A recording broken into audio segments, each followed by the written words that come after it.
Hello and welcome to our video presentation for our proposed study. In this video presentation, we will answer three main questions. The first question is, what is our research proposal?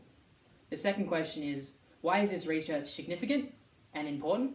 And the third question is, what are the expected outcomes and implications of this research? I will now briefly summarize our proposed study, in which I will state the aim of the study, the context of the industry and where we will obtain our data from, and the expected implications of the study. Firstly, the aim of this study is to measure the adherence and compliance of IFRS standards in developing countries. To this end, data will be collected from developing countries with emerging stock markets. Why will we collect data from there?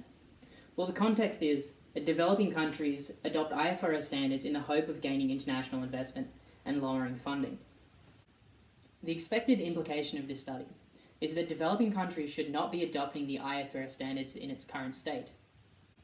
This is because we expect that compliance will be low, and research done into outcomes of the IFRS show that partial compliance actually has a negative impact on the market.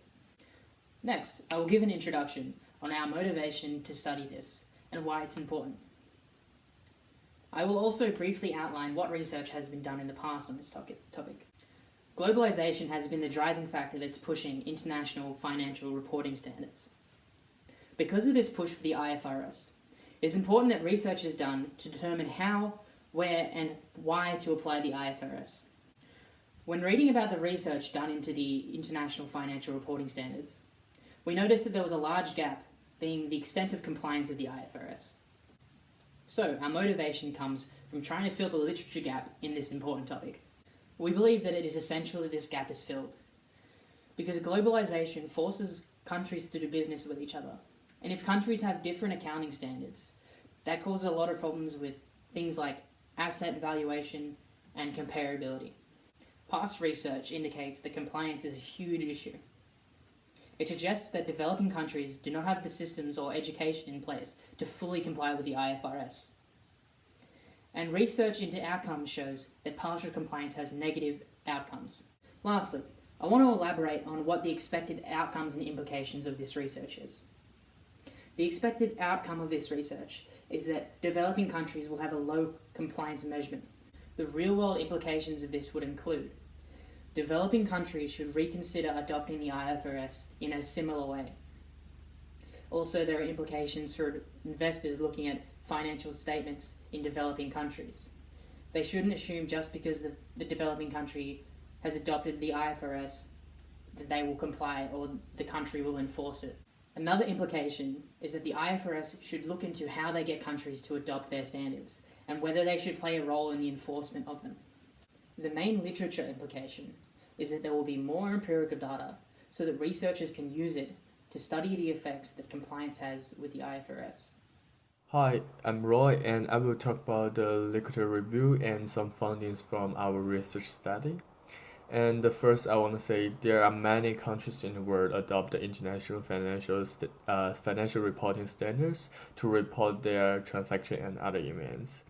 And I think it is a kind of common accounting language, so accountants can use this to contact with other company, and that means they can report their accounts between company to company and country to countries.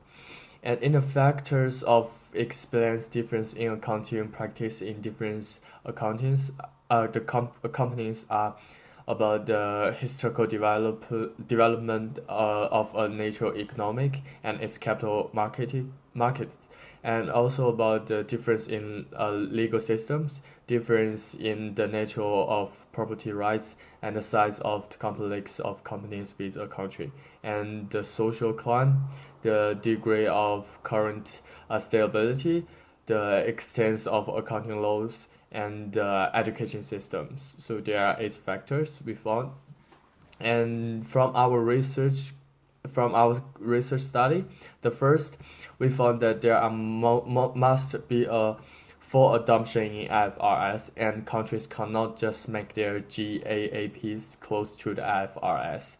The full adoption could help stock market growth and the firm's development in the future as well.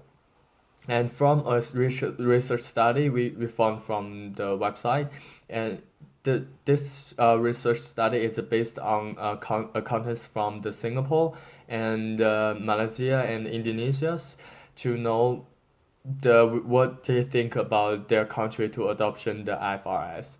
As a result, the developing countries should emphasize consider the issues of diversity in accounting standards, including IFRS interpretations, the penalty cost of issues of adopting or incorporating IFRS, investor education, and the government's challenge before advocating the global adoption of single set of accounting standards.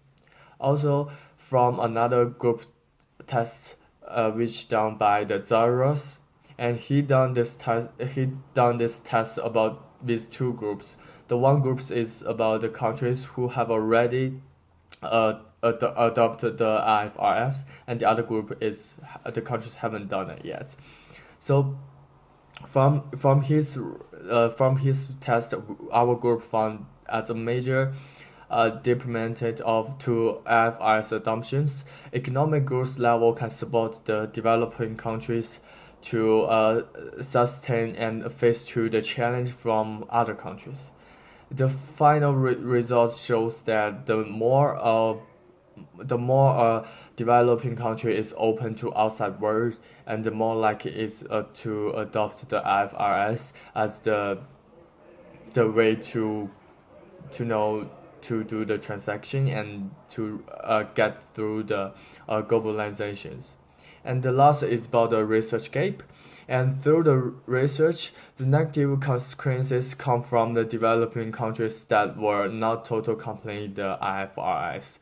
But there are not enough researches have been done on mentioned countries' compliance level. It is a kind of the research gap that we suggest, our group suggests that in the future the companies should have more disclosure about their countries or their company to adopt IFRS, and that could help the people do the research then to more directly to research it. And thanks so much. The theoretical framework that will support the research and structure the relevant outcomes will be Gert Hofstede's theory of culture and its influence on the implementation of universal accounting practices in different countries.